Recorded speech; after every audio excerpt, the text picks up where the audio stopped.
ఈరోజు ఆత్మ సంయమ యోగం. అందరికి స్వాగతం. ఓం అజ్ఞానతిమిరాంధస్య జ్ఞానాంజనశలాకయా చక్షురున్మిళితం యేన తస్మై శ్రీ గురవే నమః. నమో ఓం విష్ణుపాదాయ కృష్ణప్రేష్ఠాయ భూతలే శ్రీమతే భక్తి వేదాంత స్వామి ఇతి నామినే. నమస్తే సరస్వతి దేవి గౌరవాణి ప్రచారిణే నిర్విశేష శూన్యవాది పాశ్చాత్య దేశధారిణే.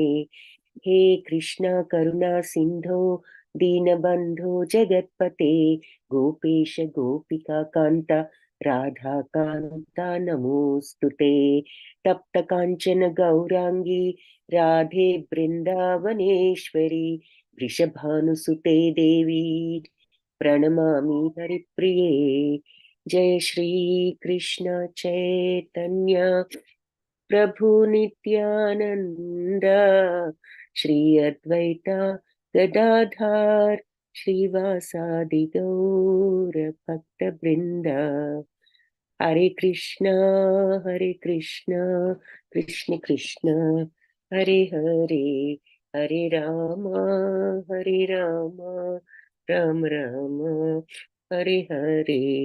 హరే కృష్ణ. భక్తులందరికీ నిన్న 5వ అధ్యాయంతో కర్మయోగాన్ని పూర్తి చేసి 6వ అధ్యాయమైన ఆత్మ సంయమ యోగము ఏమిటో ఈరోజు చూద్దాం. ధ్యాన యోగం అని కూడా దీనికి పేరు. సరే, ఒక్కొక్క అధ్యాయానికి ఒక్కొక్క యోగం అనుకున్నాము. యోగా అంటే భగవంతునితో ఆ సంబంధం ఏర్పరచుకోవడం. మొట్టమొదటిగా ఇది భగవాను వాచితో ప్రారంభం. అనాశ్రిత కర్మ ఫలం కార్యం కర్మ కరోతి యః స సన్యాసీ చ యోగి చ న నిరగ్ని న చ అక్రియః. సో అనాశ్రిత కర్మఫలం అంటే కర్మఫలాలను ఆశ్రయించకుండా, కార్యం కర్మ కరోతి యః ఎవరైతే కర్మలు కరోతి చేస్తూ ఉంటారో కామ్యకర్మలు, ససన్యాసి చ అతనే సన్యాసి మరియు యోగి చ యోగి కూడా అని చెప్తున్నారు. ననిరగ్ని నచ అక్రియ, అంతేకాని అగ్నిహోత్రాది కర్మలు చేయడం మానివేసిన ఏది చేసిన కాదు. ఎవరైతే కర్మ ఫలాలను ఆశ్రయించకుండా అంటే వాటి మీద ఆసక్తి లేకుండా, కోరిక రాగద్వేషాలు లేకుండా పని చేయగలిగిన వాడు నిజమైన సన్యాసి. నిన్న మీకు గుర్తుంటే గనక మానసికంగా కర్మను త్యజించండి, శారీరకంగా కాదు అంటే దాని అర్థం ఏమిటి? పని చెయ్యండి, కానీ మానసికంగా త్యజించడం అంటే ఏంటి? దాని నుంచి వచ్చే రిజల్ట్ మీద ఉన్న మోజు, ఆ రాగద్వేషాల్ని తగ్గించుకోండి.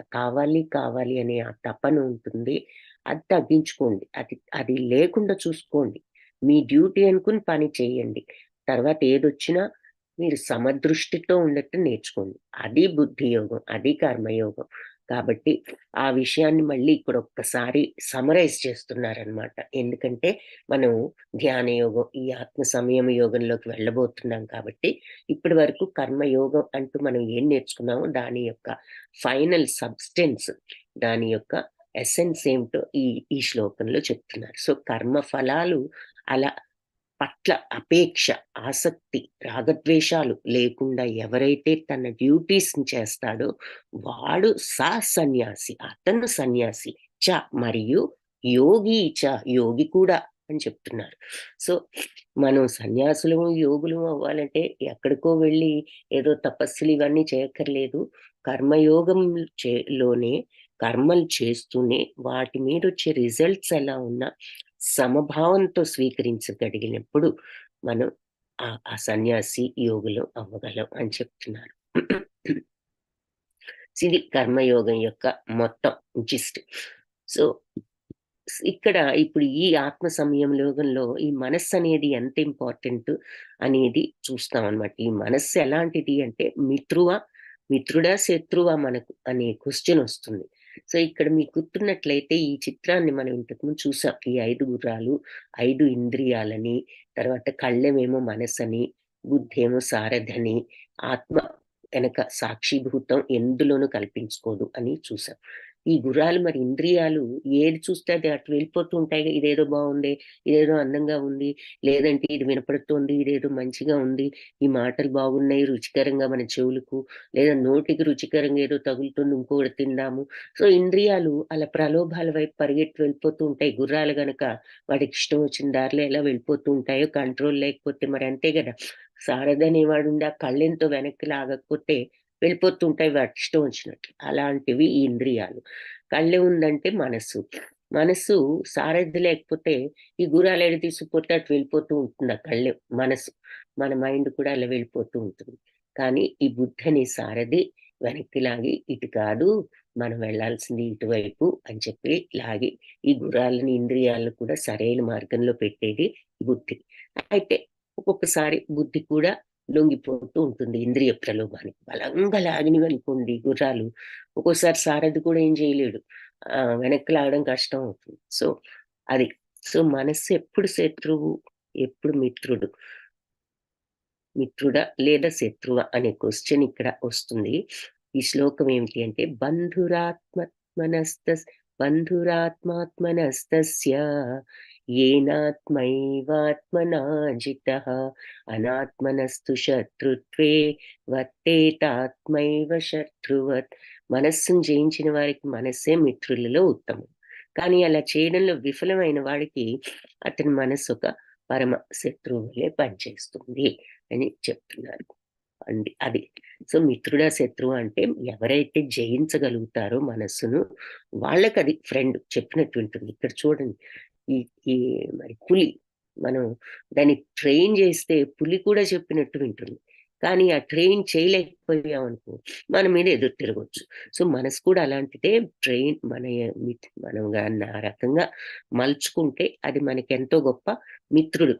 కానీ అలా మనం మలుచుకోలేకపోతే అదే మనకు పరమ శత్రువు. సో, మనసు మిత్రుడుగా ఉన్నట్లయితే ఏమిటి? సరైన పథాన్ని, సరైన మార్గాన్ని అనుసరిస్తారు. ప్రగతిశీలులు అంటే ఆరోగ్యకరమైన ఎంపికలు, చాయిసెస్ చేసుకుంటారు. మంచి చాయిసెస్.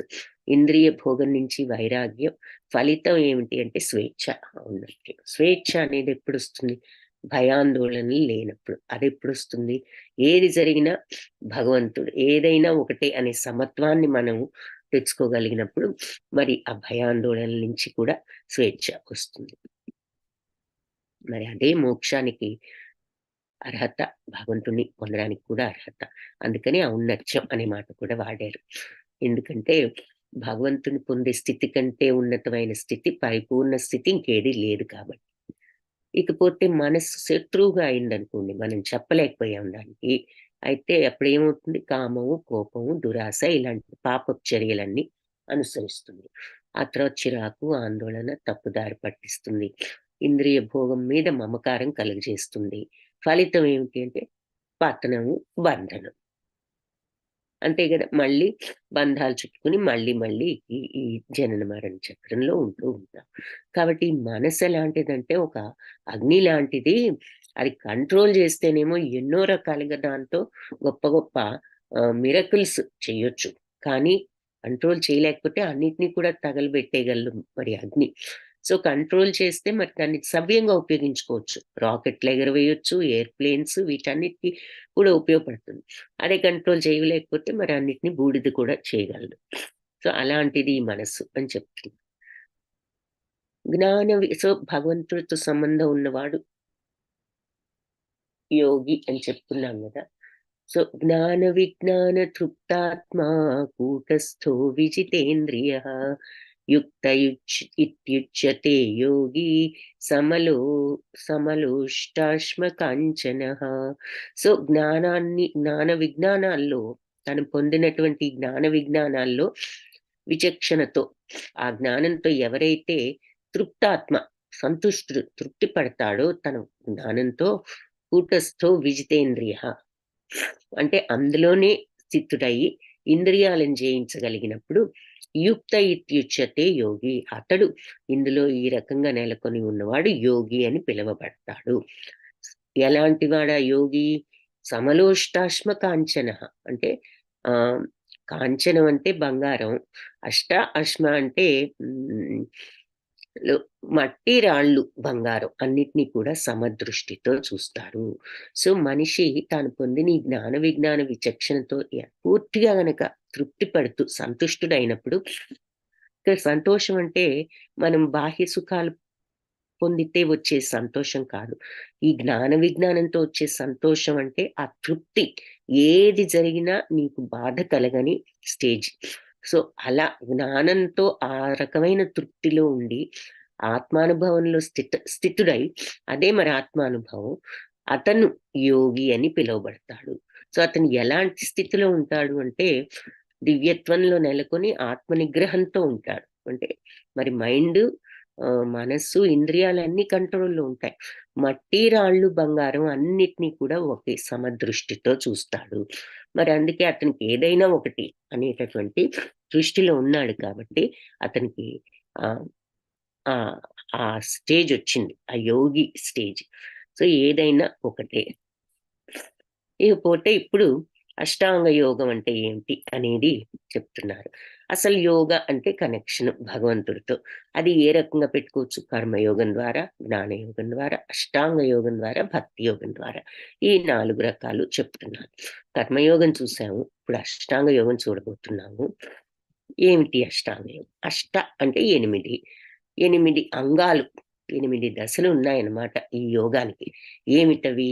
మొట్టమొదట యమ అంటే ఆహ్, మనం బయటికి చేయవలసినటువంటి పనులు.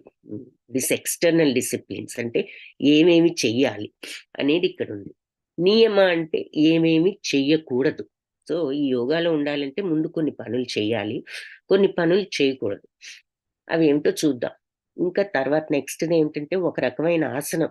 ఒక కరెక్ట్ అయిన పోస్చర్‌లో మెడిటేషన్ చేయటానికి కూర్చోవాలి. ఎలా పడితే అలా కాదు. ఒక పద్ధతిగా కూర్చోవాలి ఆసనం. ఆ 3 కూడా అయ్యాక ప్రాణాయామ. ఆసనం అంటే మరి కరెక్ట్‌గా కూర్చోవడం అంటే బాడీని కంట్రోల్ చేయాలి. నెక్స్ట్ ప్రాణాయామం అంటే శ్వాసను కూడా నియంత్రించాలి. ఇష్టం వచ్చినట్లు ఊపిరి పీల్చటం గాదు. ఒక నిర్ణీత పద్ధతిలో ఒక డిసిప్లిన్డ్‌గా ఊపిరి కూడా పీల్చాలి. మీలో కొందరికి ప్రాణాయామం అంటే తెలిసే ఉంటుంది. అనులోమ్, విలోమ్ ఒక పక్క నుంచి ఊపిరి తీసుకొని, రెండో పక్క నుంచి వదలటం, మళ్ళీ అటు పక్క నుంచి తీసుకొని ఇవతల వైపు నుంచి వదలటం. ఇలాంటివన్నీ ఇలా చేస్తే అది ప్రాణాయామం అని చెప్పి చెప్తూ ఉంటాం. నె నెక్స్ట్ ప్రత్యాహారం. ప్రత్యాహారం అంటే ఏంటి అంటే, ఇంద్రియాలను నియంత్రించుకోవడం. ఇంద్రియాలను నియంత్రించుకోవడం అంటే ఏమిటి? ఇంద్రియ ప్రలోభాలకు గురి కాకుండా ఉండటం. ఈ ఇంద్రియాలను మరి కంట్రోల్ చేసుకుంటేనే మైండ్ కూడా కంట్రోల్ అవుతుంది. తరువాత నెక్స్ట్ స్టేజ్ ధారణ. ధారణ అంటే ఏమిటి అంటే కాన్సంట్రేషన్. అంటే ఫోకస్. దేని మీద మనం ఏ పని చేయబోయినా ఈ ఈ ధారణ అనేది ఉండాలి. కాన్సంట్రేషన్. సో, మరి అష్టాంగ యోగంలో భగవంతుడిని మనం పొందాలి అంటే ఎంత కాన్సంట్రేషన్ ఉండాలి? మరి మామూలు పనికే కాన్సంట్రేషన్ లేకపోతే సక్సెస్‌ఫుల్‌గా చేయలేము. సో, అష్టాంగ యోగంలో ఈ ధారణ ఎప్పుడొస్తుంది ఈ కాన్సంట్రేషన్ అంటే, ఇవన్నీ కొన్ని చేయవలసినవి చేసి, చేయకూడనివి చేసి, చేయకూడనివి చేయకుండా, ఆసనం సరిగ్గా వేసుకొని, సరిగ్గా బ్రీత్ చేస్తూ, ఊపిరి పద్ధతిగా తీసుకుంటూ, మరి మన ఇంద్రియాల ప్రలోభాలకు దూరంగా ఉంటూ ఉండగలిగినప్పుడు, ఈ కాన్సంట్రేషన్ అనేది భగవంతుడి మీద ఆ ఫోకస్ ఏర్పడుతుంది. అలాంటి ఫోకస్‌తో ఉన్నప్పుడు చివరికి ధ్యానంలోకి వెళ్ళగలుగుతాం. ఎలా పడితే అలా ఉంటే ధ్యానంలోకి వెళ్ళటం అంత ఈజీ కాదు. ఇవన్నీ పర్ఫెక్ట్‌గా ఫాలో అయితే అప్పుడు ఆల్మోస్ట్ లాస్ట్ స్టేజ్ ఏంటంటే ఆ ధ్యానం. ఆ ధ్యానంలో మనం నిమగ్నం అయిపోయినప్పుడు సమాధి అనే స్థితికి వెళ్తాము. సమాధి అంటే భగవంతుడితో ఆ కనెక్షన్ ఏర్పడటం. ఇంటిగ్రేషన్ భగవంతుడితో ఆహ్, ఆ కనెక్షన్, యూనియన్ అని చెప్పి అంటున్నారు. సో, ఆది. ఆ స్థితి ఎలా ఉంటుంది అంటే ఏదైనా ఒకటే సమ అంటున్నారు కదా! ఆ స్థితికి వెళ్ళిన వాడికి మరి మట్టి, రాళ్ళు, బంగారం అన్నీ కూడా ఒకటే. సో, అలాంటి స్థితిలో ఉన్నప్పుడు భగవంతుడితో ఆ కనెక్షన్ ఏర్పడుతుంది. ఇంద్రియాలు ఏవి కూడా ప్రలోభ పెట్టలేవు. మైండ్ కూడా నిన్ను ప్రలోభ పెట్టలేదు.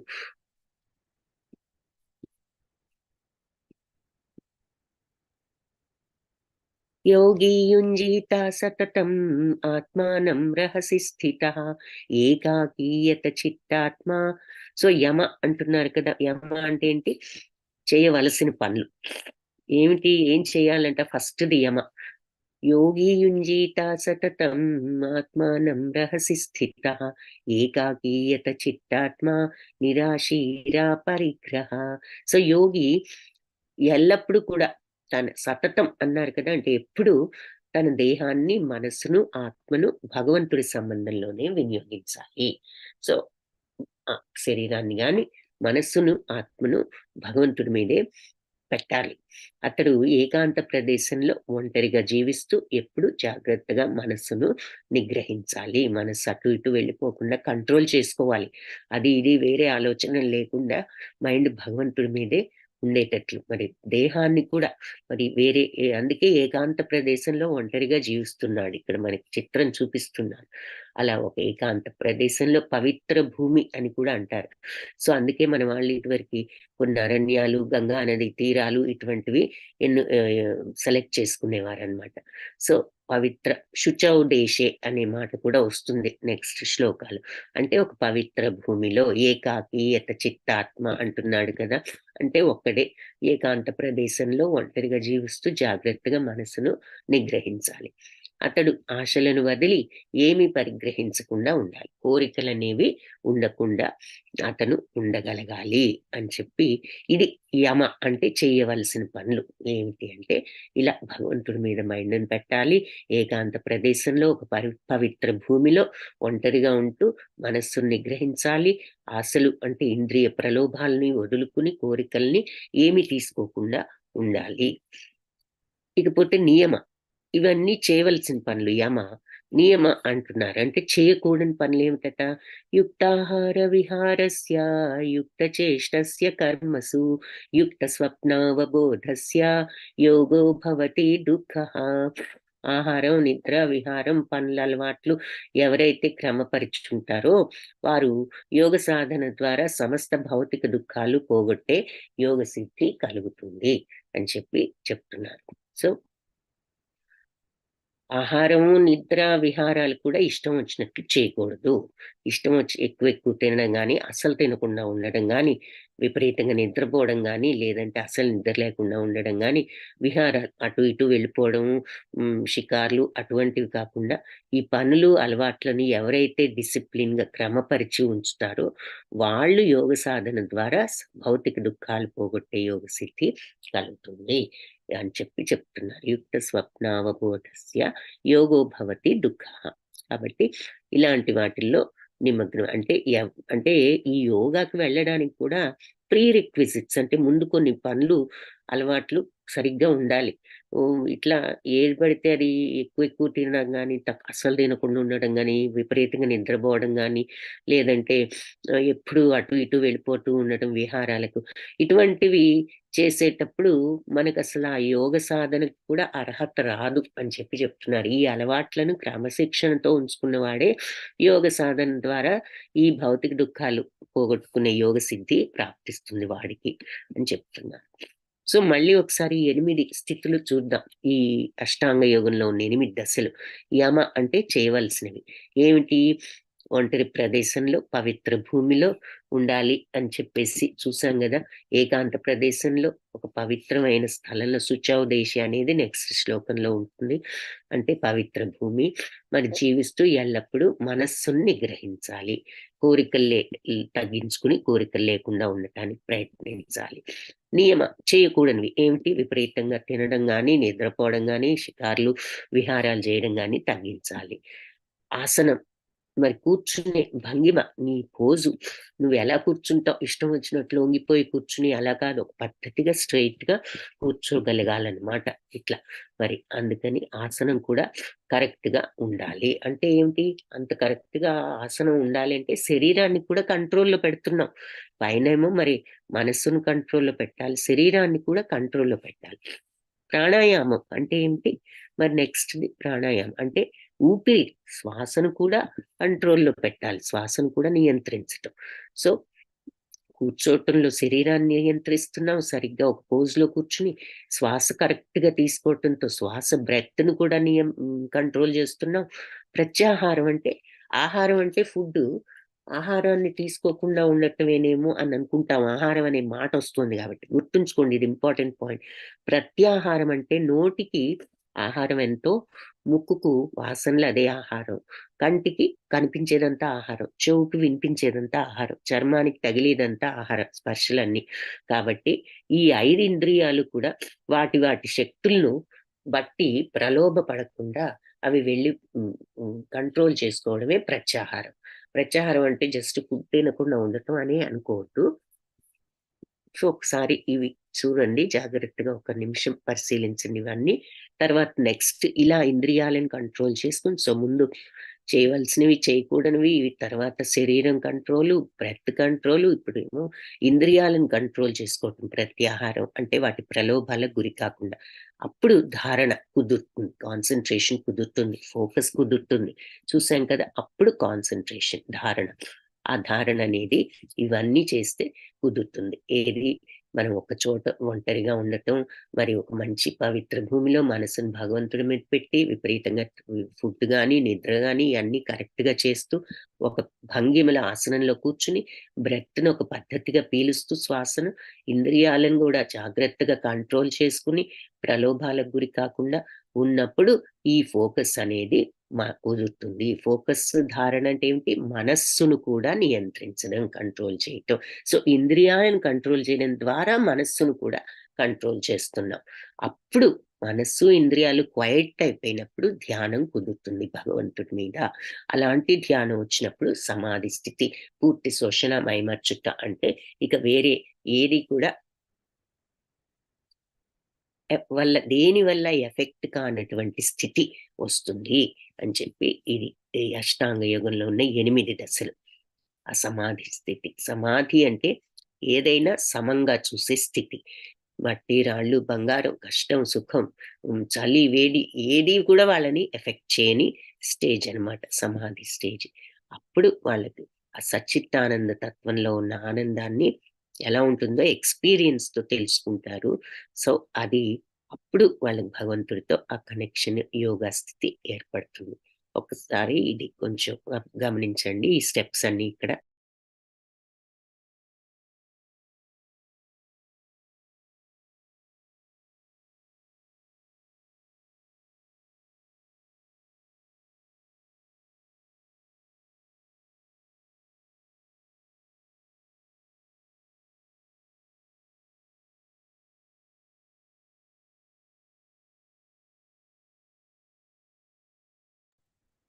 ఓకే. సో, నెక్స్ట్ ఈ ఇప్పుడు స్టెప్స్ అన్నీ చూసాం. ఈ సమాధిలో ఈ పరిపూర్ణత స్టేజ్ వచ్చినప్పుడు ఎలా ఉంటుంది? సమాధి స్థితి అని చూస్తున్నాం కదా! ఈ భగవంతుడితో ఇంటిగ్రేషన్ ఎలా ఉంటుంది ఆ పరిపూర్ణ స్టేజి? ప్రశాంత మనసం హ్యేనం యోగినం సుఖముత్తమం ఉపైతి శాంతరజసం బ్రహ్మభూతం అకల్మషం. సో, ప్రశాంతమైన మనస్సుతో, హీనం అంటే ఈ కామక్రోధం ఇలాంటి ఉద్రేకాలకు కారణం అవ్వకుండా, ఈ ఈ ఈ నీచ గుణాలకు అతీతుడై యోగినం, ఈ యోగి సుఖం ఉత్తమం. సో, ఉత్తమమైనటువంటి ఈ సుఖాన్ని అనుభవిస్తాడు. ఉపైతి శాంతి రజసం. అంటే శాంతతత్వం పొందుతాడు. బ్రహ్మభూతం అకల్మషం. సో, ఆ బ్రహ్మ స్వరూపుడికి, ఆ యోగ పురుషుడికి ఈ పరమ సుఖం లభిస్తుంది. సో, ప్రశాంతమైన మనస్సు కలిగిన వాడు కామక్రోధాది ఉద్రేక కారణాలకు అతీతుడు. ఇలాంటి కామం, క్రోధం అనే గుణాలకు అతీతుడు, పాపరహితుడు, బ్రహ్మస్వరూపుడు అయిన ఆ యోగ పురుషుడికి పరమ సుఖం లభిస్తుంది. ఇక్కడ మనం ఇలాంటి యోగుల్ని చూస్తున్నాము. మరి ఈ రకంగా అష్టాంగ యోగంలో ఆహ్, మరి ఈ తత్వాన్ని పొందగలిగినటువంటి, పరిపూర్ణత పొందగలిగినవి కొన్ని చూస్తున్నాం. ఇదంతా విన్నాక అర్జునుడు అంటున్నాడనమాట. అర్జున ఉవాచ యోయం యోగస్త్వయా ప్రోక్తః సామ్యేన మధుసూదన ఏతస్యాహం న పశ్యామి చంచలత్వాత్ స్థితిం స్థిరాం. మధుసూదన, మనసు నిలకడలేనిది కావడం వలన నువ్వు చెప్పిన యోగ విధానం నాకు ఆచరింపశక్యం కాకుండా ఉన్నది, మరియు అసాధ్యమైనది అని అనిపిస్తోంది అని చెప్తున్నాడు. మనకొచ్చిన డౌటే అర్జునుడికి కూడా మనకొచ్చిన ఫీలింగే వచ్చింది. ఇదంతా చూస్తుంటే మరి మనకి అమ్మో! ఇదంతా మన వల్ల ఎక్కడ సాధ్యం? మనం ఇవన్నీ మరి ఈ రోజుల్లో చేయాలంటే చేయగలమా? సో, ఆ రోజుల్లోనే అర్జునుడు అంటున్నాడు. ఇది చేయడం, ఈ మనస్సుని వీటన్నిటిని కంట్రోల్‌లో ఉంచడం అంత ఈజీగా నాకు అనిపించడం లేదు అని చెప్పి చెప్తున్నాడు. మనస్సు నిలకడలేనిది. యం యో అని చెప్పి అర్జునుడు అంటున్నాడు. యోయం యోగస్త్వయా ప్రోక్త. ఇప్పుడు నువ్వు చెప్పిన ఈ యోగం సామ్యేన మధుసూదన, అసలు వీలవుతుందా మధుసూదన ఇది చేయడం? ఏతస్యాహం న పశ్యామి. ఇది ఎలా సాధ్యమో నాకు అర్థం కావటం లేదు. చంచలత్వాత్ స్థితిం స్థిరాం. ఎందుకంటే ఈ చంచలమైనటువంటి మనస్సును అరికట్టడం అంత అసాధ్యం. నిలకడలేని మనసు నిలకడలేనిది కదా! కాబట్టి నువ్వు చెప్పిన ఈ యోగ విధానం ఆచరించడానికి చాలా కష్టం, అసాధ్యం అని నాకు అనిపిస్తోంది అని అంటున్నాడు. ఇంకేమంటున్నాడు? చంచలం హి మనః కృష్ణ ప్రమాధి బలవదృఢం తస్యాహం నిగ్రహం మన్యే వాయోరివ సుదుష్కరం. సో ఇది కూడా ఇంపార్టెంట్ శ్లోకానే. మనస్సు చంచలం గదా కృష్ణ. ప్రమాది అంటే చాలా అల్లకల్లోలమైనది. ఇది సముద్రంలో అలలన్నీ తుఫాను వచ్చినప్పుడు ఎంతంత అలలు అల్లకల్లోలంగా ఉంటుంది సముద్రం. అలా మన మైండ్ ఎప్పుడు తుఫానే, ఆలోచనలు తుఫానే, మన మైండ్ నిండా ఆలోచనలే. రకరకాలు ఎంత వేగం. అందుకే టైం కంటే కూడా ఫాస్టెస్ట్ ఏది అంటే మన మైండేనంటారు. కాబట్టి ఒక్క క్షణంలో ఎన్ని ఆలోచనలొచ్చేస్తాయి మనకి. సో, ప్రమాది అంటే ఇలా అల్లకల్లోలం బలవంతమైనది, చాలా బలమైనది, దృఢమైనది మరి. అంటే మరి మూర్ఖపు పట్టుదలనమాట. మైండ్ ఏదైనా వద్దు అన్నా గూడా అటే వెళ్తూ ఉంటుంది చూడండి ఒక్కోసారి ఆ కోరికను బట్టి. సో, ఇలాంటి మూర్ఖపు పట్టుదలున్నది. తస్యాహం నిగ్రహం అని దీనిని నిగ్రహించడం అంటే నాకేమనిపిస్తోందంటే వాయోరివ సుదుష్కరం. వాయువుని నిగ్రహించడం కంటే కష్టం అని అనిపిస్తోంది అంటున్నాడు. కాబట్టి కృష్ణ, ఈ మనస్సు మరి ఎంతో చంచలమైనది, అల్లకల్లోలమైనది, బలమైనది, మూర్ఖ పట్టుదలున్నది. ఇలాంటి మనస్సుని నిగ్రహించడం వీచే గాలిని నియంత్రించడం కంటే గూడా కష్టమేమో అని నాకనిపిస్తోంది అని అంటున్నాడు. సో, ఇక్కడ కాన్సంట్రేషన్, ఫోకస్, ధారణ అన్నది చూసాం కాబట్టి, అదుంటేనే మరి ఈ ధ్యానం సాధ్యం అంటున్నారు కాబట్టి కొన్ని ఎగ్జాంపుల్స్ చెప్తున్నారు. మనం ఇదివరకు కూడా చూసాం అనుకుంటా.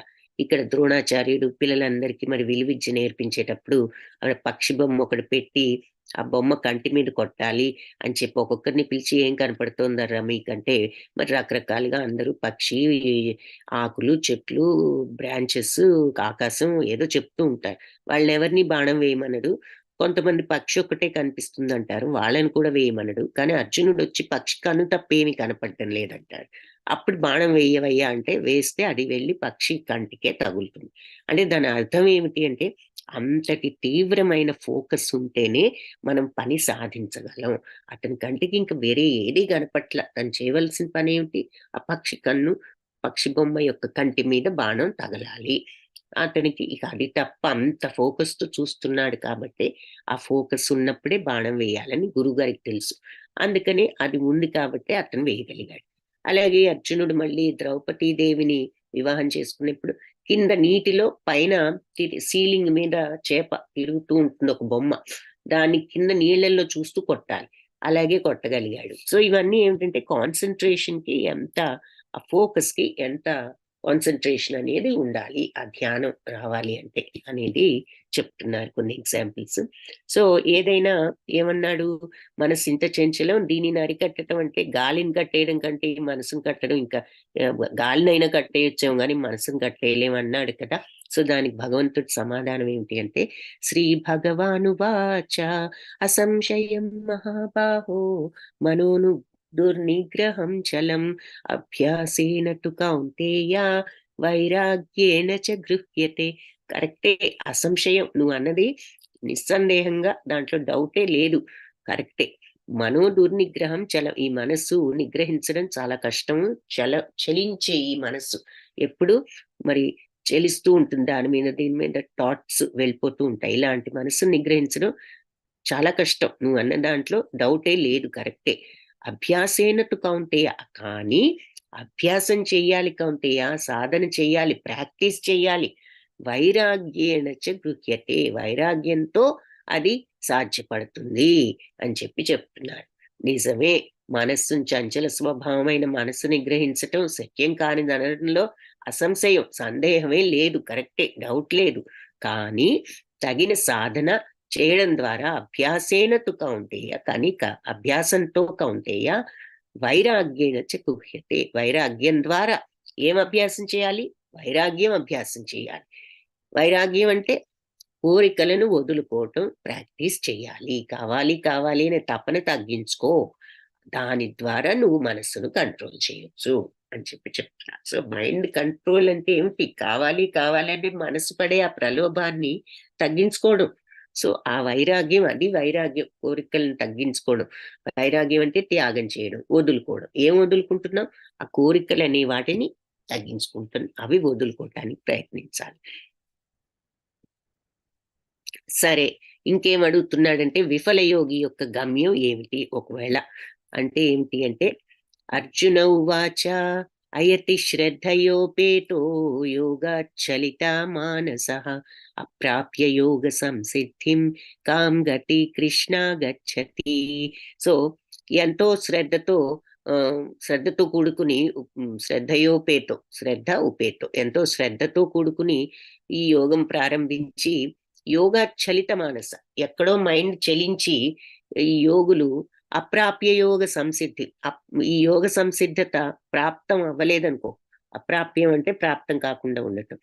వీళ్ళు పాపం ఎంతో శ్రద్ధతో ఈ యోగాల్లో ప్రయాణం ప్రారంభించి కూడా ఈ మనసు చలించిన చంచలమైన మనస్సు కారణంగా మరి తగినంతగా వాళ్ళు మధ్యలో ఎక్కడో బ్రేక్ వస్తే గనక యోగ సంసిద్ధతకు కాం గతి కృష్ణ గచ్చతి, వాళ్ళ గతి ఏమిటి కృష్ణ అని అడుగుతున్నాడు. సో ఈ మార్గంలో శ్రద్ధగా ప్రయాణం ప్రారంభించి కూడా ఈ యోగ మార్గంలో ఈ మనస్సు చంచలంగా ఉండడం చేత వాళ్ళెక్కడో ఈ అంతిమంగా ఈ పరిపూర్ణత గనక సాధించలేకపోతే ఈ జన్మలో వాళ్ళ యొక్క గతి ఏమిటి, ఏమవుతుంది అని అడిగాడు కదా.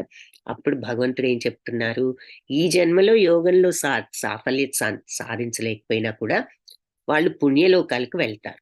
అక్కడ చాలా కాలం నివసించిన తర్వాత మళ్ళీ భూలోకంలో ధర్మపరాయణుల ఇంట్లో గాని, సంపన్నుల కుటుంబంలో గాని జన్మిస్తారు. లేదా ఎంతో కాలం యోగాభ్యాసం వలన వైరాగ్యం చెంది చివర్లో ఏదైనా చెడిందనుకో, వాళ్ళు దివ్య జ్ఞాన సంపన్నుల కుటుంబంలో జన్మిస్తారు అని చెప్తున్నారు. సో జన్మించి వాళ్ళ పూర్వజన్మ యొక్క యోగా ఫలితం ఎక్కడికి పోదు, కంటిన్యూ అవుతుంది. వాళ్ళకి మళ్ళీ ఛాన్స్ అది ఫినిష్ చేయటానికి అని చెప్పారు. సో మనం ఆ యోగాలో కొంత దూరం ప్రోగ్రెస్ అయిపోయినా కూడా, ఆగిపోయినా, మధ్యలో వాళ్ళు చేయలేకపోయినా ఆ చేసిన పుణ్యం ఉంటుంది వాళ్ళకు అని నెక్స్ట్ జన్మలో కంటిన్యూ చేసుకోవచ్చు. ఉత్తమమైన యోగి ఎవరు అనేది లాస్ట్కి ఇదంతా చెప్పిన తర్వాత చెప్తున్నారు. తపస్విభ్యోధికో యోగి జ్ఞానిభ్యోపి మతోధికః కర్మిభ్యశ్చాధికో యోగి తస్మాద్ యోగి భవ అర్జున. సో అర్జున, తపస్సు చేసే వాళ్ళకంటే శాస్త్రజ్ఞానం ఉన్న తపస్విభ్యోధికో, తపస్సు చేసే వాళ్ళకంటే యోగి జ్ఞానిభ్యోపి, జ్ఞానయోగం చేసేవాళ్ళు, జ్ఞానయోగంలో ఉన్నవాళ్ళు, శాస్త్రజ్ఞానం ఉన్న వాళ్ళకంటే మతోధిక, తపస్సు చేసే వాళ్ళకంటే, శాస్త్రజ్ఞానం కలవాళ్ళకంటే, యోగుల కంటే ధ్యాన యోగి గొప్పవాడు. కాబట్టి తస్మాత్ యోగి భవ అర్జున కర్మిభ్యశ్చాధికో యోగి. అలాగే కర్మయోగం కంటే కూడా ధ్యాన యోగి గొప్పవాడు. కాబట్టి నువ్వు యోగి అవ్వు, ధ్యాన యోగం సాధించు అర్జున అని చెప్తున్నారు.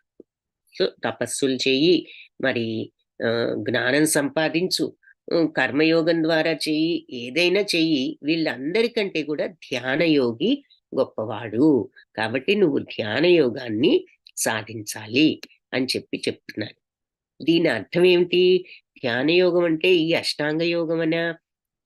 నెక్స్ట్ శ్లోకంలో వివరంగా మళ్ళీ అర్థమవుతుంది. యోగినామపి సర్వేషాం మద్గతేన అంతరాత్మన శ్రద్ధావాన్ భజతే యో మాం సమే యుక్త తమో మతః. యోగినామపి సర్వేష, అందరు యోగుల్లోకి మద్గతేన అంతరాత్మన, ఆత్మను నా మీదే లగ్నం చేసి, శ్రద్ధావాన్ భజతే, ఎవరైతే శ్రద్ధతో నన్ను భజించడం అంటే ఇక్కడ పూజించటం, ఆరాధించటం, ఉపాసన చేయడం అని అర్థం. శ్రద్ధావాన్ భజతే యోమాం, ఎవరైతే నన్ను సమే, అతను నాకు యుక్తతమో మత, యుక్తుడని నా అభిప్రాయము. సో యోగులందరిలోకి కూడా ఎవరి మనసు ఎల్లప్పుడూ నా మీద నిమగ్నమై ఉంటుందో, ఎవరు నా మీద దృఢ విశ్వాసంతో భక్తితో ఉంటారో, శ్రద్ధతో, శ్రద్ధావాన్ భజతే, ఎవరు ఆ శ్రద్ధతో నన్ను పూజిస్తారో భక్తితో, వారిని అత్యున్నతమైన వారిగా పరిగణిస్తాను. ఇది నా అభిప్రాయము. సో నువ్వు తపస్సులు చేయి, జ్ఞానయోగివిక, కర్మయోగివిక, ఏదైనా చెయ్యి, అష్టాంగ యోగం చెయ్యి. అందరిలోకి కూడా ఎవరి మనసు ఎల్లప్పుడూ నా మీద నిమగ్నమై ఉంటుందో, భక్తితో విశ్వాసంతో, నా మీద దృఢమైన విశ్వాసంతో భక్తితో ఉంటారో, వారిని అత్యున్నతమైన వారిగా పరిగణిస్తాను. ఇది నా అభిప్రాయం. అంటే ఏమర్థం అవుతుంది? అన్నిటికంటే భక్తితో విశ్వాసంతో ఉండటం ఎక్కువ ఉన్నతం అన్న అభిప్రాయం అంటున్నారు. అందుకని నెక్స్ట్ చాప్టర్ నుంచి భక్తి యోగం ప్రారంభం అవుతుంది, 7th to 12th chapters. So ఆ భక్తి యోగానికి ఇక్కడ పునాది వేస్తున్నారు. అన్నిట్లోకి కూడా ఆ భక్తి మార్గం అనేది ఇంపార్టెంట్. మిగతా యోగాలన్నిటికంటే కూడా తుది గమ్యం ఏమిటి? అన్నిటికీ ఫైనల్ గా ఏ యోగంలో వెళ్ళినా చివరికి భక్తిలోకే దిగుతాం. కర్మయోగం ద్వారా అన్ని సమానమే, ఏదైనా అనుకుంటాం. ఎలా అనుకున్నప్పుడు ఎలా అవుతాం? ఏదైనా భగవత్ ప్రసాదమే అనుకుంటూ చివరికి ఆ భగవంతుడి భక్తిలోకే దిగుతాం. మరి ఆ సమత్వం తెచ్చుకున్నప్పుడు మనకు వచ్చేది ఏమిటంటే భగవంతుడి మీద భక్తి. జ్ఞానయోగం ఇదే జ్ఞానంతో కూడా తెలుసుకోవచ్చు. ఏమిటి? మరి ఏదైనా సరే సమత్వంతో మనం చేస్తూ ఉండగలగాలి, మనం రియాక్ట్ అవ్వకూడదు. ఆ జ్ఞానాన్ని పెంచుకుని మనం స్థిత ప్రజ్ఞత ఏమిటో తెలుసుకుని ఆ లక్షణాలన్నీ అలవర్చుకోవడమే జ్ఞానయోగం. అలా చేసినప్పుడు, ఆ లక్షణాలు అలవాటు పరుచుకున్నప్పుడు ఆటోమేటిక్ గా మైండ్ స్థిత ప్రజ్ఞతలో ఉన్నప్పుడు భగవంతుడి మీదకి వెళ్తుంది. అలాగే నెక్స్ట్ అష్టాంగ యోగం. ఇప్పుడు చూసాం కదా, ఈ దశలన్నీ ఉంటాయి అష్టాంగ యోగంలో. ఈ అష్టాంగ యోగ దశలో మరి మనం ఏం చూస్తాము? ఇన్ని కష్టమైనటువంటి మెట్లు ఇవన్నీ దాటుకుని వెళ్తే చివరికి సమాధి స్థితి, అంటే భగవంతునితో కనెక్షన్ ఏర్పరచుకుంటాము. కాబట్టి అష్టాంగ యోగంలో ఆ రకంగా ఇక అందరూ చివరికి ఆ భక్తిలోకి వస్తారు. ఏ మార్గంలోకి వెళ్ళినా ఎండింగ్ ఏమిటంటే ఆ భక్తిలో నిమగ్నం అవుతారు. అందుకని భక్తి యోగం అన్నిటికంటే పైన ఉందన్నమాట అని చెప్తున్నారు. సో మరి ఒక్కొక్క యుగంలో ఒక్కొక్క రకమైనటువంటి ఆ మార్గాన్ని ఇచ్చారు భగవంతుణ్ణి చేరుకోవడానికి. మరి మనకున్న ఎన్ని యుగాలు ఉన్నాయి ఎవరికైనా తెలిస్తే ఒకసారి చాట్ బాక్స్ లో టైప్ చేయండి. మనం చాలా సార్లు చెప్తున్నాము. సో మీకు ఇది ఆన్సర్ ఈజీ ఆన్సరే అయి ఉండాలి. ఎవరైనా చెప్పగలిగితే ఒకసారి చాట్ బాక్స్ లో ఎన్ని యుగాలు ఉన్నాయి, అవి ఏమిటి, మన యుగాలు ఏమిటి, ఎవరైనా చెప్పగలరా?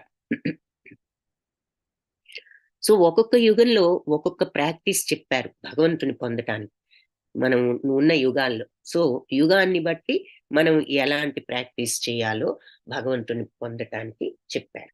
సో మనం ఈ యుగం ఏమిటి, అసలు ఎన్ని యుగాలు, ఏమిటి ఆ యుగాలు, ఆ ఒక్కొక్క యుగంలో ఏమేమి చెప్పారు, ఒక భగవంతుని చేరుకునే మార్గం ఏమిటి ఈ యుగాల్లో, ఎవరైనా చెప్పగలిగితే చాట్ బాక్స్ లో టైప్ చేయండి.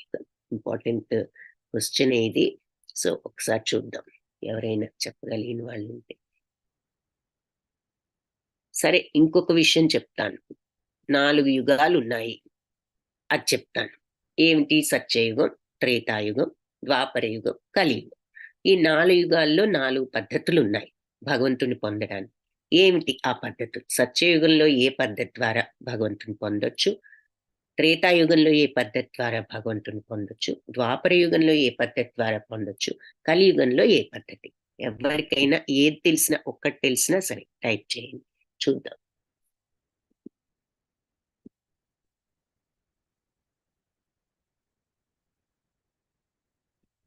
No answers. ఎవరు ఆన్సర్స్ చెప్పడం లేదు. సో ఓకే, సో నేను చెప్తాను. సో ఒక్కొక్క యుగంలో ఒక్కొక్క ప్రాక్టీస్ చెప్పారు భగవంతుణ్ణి చేరుకోవడానికి. ఓకే, ఒక ఆన్సర్ వచ్చింది.